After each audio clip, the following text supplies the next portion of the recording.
ঢাকা মেডিকেলের 2024-25 সেশনের ভর্তি পরীক্ষার ফল প্রকাশের পর কোটার বিরুদ্ধে শহীদ মিনারে বিক্ষোভ করেন শিক্ষার্থীরা। ঢাকা মেডিকেল, ঢাকা বিশ্ববিদ্যালয়, ঢাকা কলেজ সহ বিভিন্ন প্রতিষ্ঠানের শিক্ষার্থীরা এতে অংশ নেন।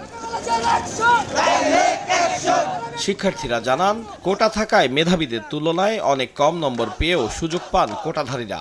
তারা বলেন, এতে করে ভবিষ্যতে তৈরি হবে মেধাহীন চিকিৎসক। এই মেডিকেলের যে কোটা সিস্টেমটা চালু রাখা হয়েছে সেটা সম্পূর্ণ একটি বৈষম্যমূলক কোটা। মুক্তিযোদ্ধার সন্তান বা নাতিপুতি হওয়া মানে কি সে 40 বা 41 নাম্বার পেয়ে একজন ভালো ডাক্তার হতে হবে, এটার গ্যারান্টি কি আপনারা দিচ্ছেন? মেডিকেলে যদি একটা সিট নিতে হয় তখনও কোটা দিয়ে রেফারেন্স দিয়ে বলতে হয়, অমুকে হ্যালো না বললে মেডিকেলে একটা সিট পাওয়া যায় না। বিক্ষোভকারীরা কোটা প্রথাকে জুলাই আন্দোলনের সঙ্গে বেইমানি বলে ক্ষোভ প্রকাশ করেন। দাবি জানান পুনরায় ফল প্রকাশের। 73 মার্ক ছিল 100-এর মধ্যে, সেখানে 40 পেয়েও অনেকে চান্স পেয়েছে।